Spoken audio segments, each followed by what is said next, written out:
So we continue with the second part of our class, focusing on how do we do this? How do we look and see soul? So now the Rebbe is going to give us a few more details to flesh this out. So we are talking about really loving someone else like yourself, looking at them and seeing soul and letting that lift you up past everything else. So the Rebbe says, to make it more practical, body is like more despised in your eye. And who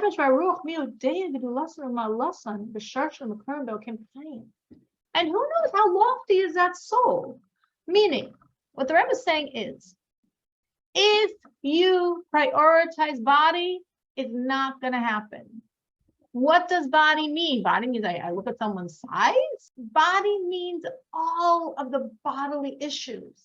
If you prioritize how smart they are, if you prioritize how entertaining they are, if you prioritize how beautiful is their house or how beautiful are their clothing or their car or how good is their career, how nicely they speak, all of that is not your soul. What is your soul? What you don't see. What you don't see. Well, some people I can see their soul because they're such holy, wonderful people. Okay, fine. But then there's everyone else. So everything you see about most people in your world, we're all lumping under the category called body. And what you don't see, the inner core, the true eye that they might not see either, that's soul. So yes, some people, their soul shines through and you look at them and you feel their soul and you see it in their eyes and you see it in how they talk to you. That's true. But there's plenty of other people that you don't see their soul at all.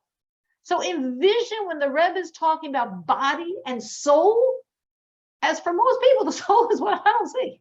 That beautiful, beautiful, beautiful, priceless, shining gem, whatever you want to think of it as, the most beautiful, beautiful treasure buried deep in this person's heart and mind. They might not be aware of it. And for sure, I don't see it. So everything I do see, I'm going to call body. So again, it doesn't mean, well, I shouldn't appreciate if someone's intelligent. I shouldn't appreciate if someone is appreciate everything. But the problem of appreciating is, and what if they're not? What if they used to be? What if they're in a bad mood? Or what if they never were? What if they never had that gift? The gifts they have, you've never noticed. They have plenty of gifts. We all have plenty of gifts. But you never happen to encounter them. So once you over prioritize these things, the problem is if someone doesn't have them, you undervalue the person. So therefore, the Rebbe says, start off by not valuing this as the person. So what am I supposed to value? What they really are, their soul. Value them as their soul. That is what is their truest self. That they're aware of, that they're unaware of, that is their real self. You know, the prince in the prison, every single one of us. And the prison could be self. We could have our outside prisons and we can have our inside prisons. But under all those prisons is the prince. Is that beautiful, beautiful, beautiful, truest core piece of every Jew, which will be their working reality when we have the complete revelation of Mashiach. All the garbage will be gone. The only thing we will see shining through that body is soul. And it'll be the most unbelievable thing. But that's for Mashiach. And at this moment today, we have to envision it. And that is how we can find this real love of every other Jew, by envisioning it. So again, it doesn't mean don't appreciate the good, but it means don't make that the person's value, because there's something more valuable than that. And that is their soul. So for each person, whatever your eyes see, who can imagine their soul? And now the Rebbe is going to tell us two things that might not seem to go together, but they actually do work together. On one hand, all of our souls are one. I'm loving the person as myself because the person is self, because what's my self is soul and what's her self is soul, and our souls are one. And at the same time, all of our souls traveled. We all started off as one, but we all traveled. And at this moment, since I can't see soul, I have no clue how valuable is the soul of that person I am now dealing with. I have no clue. Why not? Wouldn't I see it if she has a high soul? Like, wouldn't I see she's such a special person? Not necessarily. Not necessarily at all. Sometimes, of course, yes, you see such a special person and their soul is shining through them. And sometimes the highest souls, well, the people have a lot of challenges because everything has to be balanced. So you could just see their challenges and struggles. You could see their difficulty. Or maybe because they have such power, they were put in a very low space and they're still struggling through that low space. I mean, think of Abraham, right? Abraham was born to the lowest people of his world because he was the greatest soul. So the highest souls could come with the lowest dressing, or they could have such challenges even if they came into normal places, but they have such inner and outer challenges because they're such powerful souls. So no, you have no clue the power of the soul that you are dealing with. Lubavitcher Rebbe said once about in Chabad, we go out and we speak to people. So like you go out to Manhattan, to the streets. The Rebbe says you should know, when you're going on the streets of Manhattan and talking to these people, it's very possible their souls are much higher than yours. That's why their souls could be in Manhattan and yours are in Brooklyn. They can handle it. You can't. We have no clue. We have no clue. So I have to appreciate you as me. And I have to at the same time say, and maybe the road your soul took was different than my soul's, was shorter, so to speak, than my soul's, left you still in a higher space. And therefore, I'm dealing with a very, very, very precious soul. There are stories like Baal Shem Tov style stories of him reaching very high souls in very low places. There's actually a very famous story of the fourth Lubavitcher Rebbe. This is recorded in the first Hasidic discourse of the Rebbe, that he literally traveled from Russia to France to go to a certain hotel to meet a certain Jew who was immersed in all the wrong things and to extricate that soul. And for that, this Rebbe, whose time was so precious that he would wake up very early, daven very quickly, even his Hasidic discourses, he wrote very quickly. Because when he got to the end of the page, the ink was still wet on the top.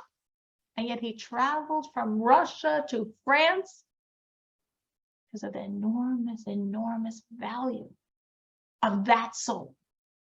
For that soul, it was worth it. So the Rebbe says, that's how we have to look at every person. I have no clue. On one hand, me, on one hand, could be so much higher. And I can help that soul. I can help. I can give them joy. I can give them comfort. I can bring them closer to God. I think of back a little. Who knows the level, the quality, the sharshan in the sorts, in the living God. And at the same time, of course, we're all one. We all have the same Father. So we all are one. And at the same time, we all travel different levels, and therefore, who knows how high is this soul? And that's why we are literally brothers. We're literally one entity. Not from our bodies.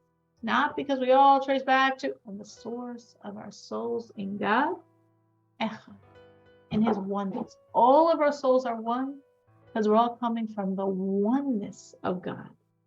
But the bodies separate us. It's a challenge. The Rebbe is maybe making it sound a little easier or a lot easier. Maybe I am also. It's a big challenge. As I said, what's body? Everything you see. So there's that person there that I don't see, and that's the one I'm loving. In essence, yes. How can I do that? If I really, really prioritize, if I understand that is a Jew, what makes a Jew is soul. That's the definitive quality. That's the only quality. That's what makes someone Jewish. That's them. If I can really think about that. And then the other things maybe don't have to be as important. The lachain, and therefore, if a person makes body, everything about the person I see, that's dominant, that's primary, that's what's real and significant. The nafsham tfela, and their souls, they're a distant second. It's impossible. The Rebbe says, forget it. There's nothing to talk about. If you cannot prioritize soul, you can never reach this level. The best you can hope for is a contingent love. Meaning we speak in Pirkei Avos and Ethics of the Fathers of love that's pure, that's not for a reason, and of loves that come for reasons. So as long as body is more important than soul, the Rebbe is saying, forget it. You can never have this love of another person as yourself because they're not you. The best you can hope for is a love for a reason. So if that's where you're holding, the Rebbe says, in essence, look and find a good reason. Find a reason to love them. Find something to appreciate about them. Find some way they're special. Find some way that they're valuable in your eyes. And love them through that reason. Of course, the problem is, you might not find for everyone the reason because you don't know them well enough to see all their beauty. Everyone has beauty, but you might not see it. And maybe you can find reasons, but the reasons aren't so important to you, so the love's not so big. Yeah, it's nice. She's very pleasant. She's very sweet. She's very kind, but that's not enough to have overwhelming love for her. So once we go in the direction of let me search for each person a reason, we can all understand that my love's going to be smaller and smaller and smaller and smaller. I might not find a reason. The reason might not be valuable enough to me. The love isn't going to come from such a reason. So that seems like the easier road, but the Rebbe is saying it's really not. Because how in the world, you can't even fulfill this commandment, and how in the world can you even find love for everyone that way? But if you go this way, the higher road, the transcending body road, and the prioritized soul road, then you can actually love them. In my personal experience, I find that actually when I'm dealing with someone difficult, I do think like this. And it really helps. It really helps. Meaning, I can't say I think like this for all my wonderful friends because they're my wonderful friends. So I don't need to think like this. But for someone who's not, and for someone who's really actually a very difficult person, it's hard for me. I'm challenged in the relationship. Oh, then I go in this direction. And when I go in this direction, it really works. It really helps. So of course, my goal should be that I don't need to wait to be challenged to go in this direction. Anyone has had their experiences trying to think of other people as soul, or how they try to find love for people, or find love for people that are difficult? I had an experience. So somebody did something that I really didn't appreciate it, not to me, to somebody else. But anyway, so I was going to say something or get out of the group or whatever. And then I decided, why shouldn't I actually be in the car with her rather than get upset? So I started responding in a positive way and continuing like nothing ever happened. And it really brought us together. For 2 weeks, I just couldn't say anything. I just couldn't, it was very upsetting to me. And then I just started thinking like a Hasidische, and things really changed for the best. So I'm really happy I did that. That's beautiful. Yeah. That's a great success story.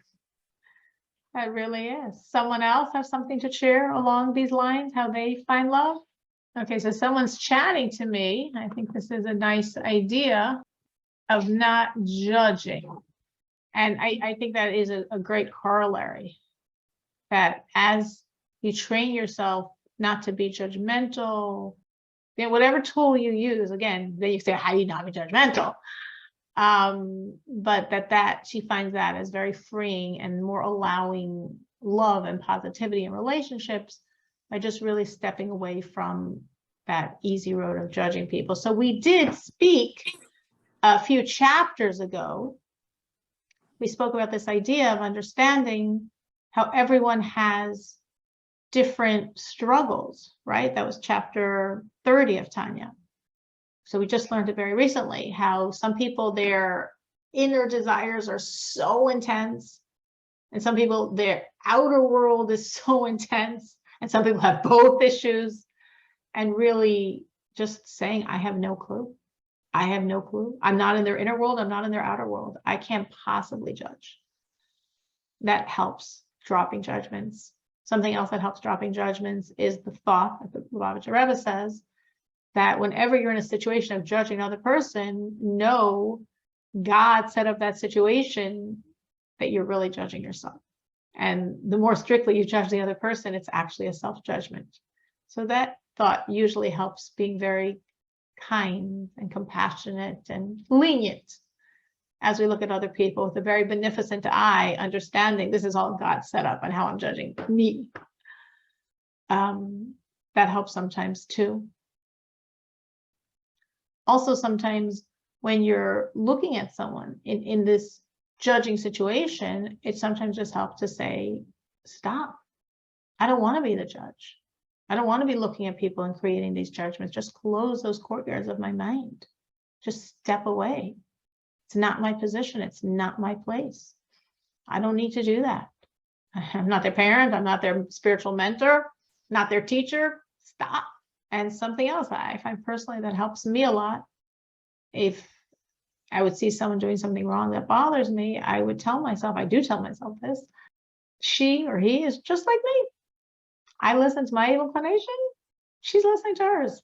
We happen to have different evil inclinations. You know, her temptations aren't my temptations, but I've got plenty of my own and I listen to them very well. So when I remind myself of that, oh, me and her, we're doing the same thing. We both listen to our evil inclination. It really helps me totally step away from any judgments. Very powerful personally. So any of those 4 ideas you can really use to lessen the judgments. And I think this idea of lessening the judgments makes perfect sense as a means of helping connect to other people and appreciate other people and feel more love for other people. Anyone else? Any other experiences you've had in on this area? Because we all deal with it. We all deal with people. We're all in many levels of relationships. So anything you've seen that helps you have more love for other people, for other Jews?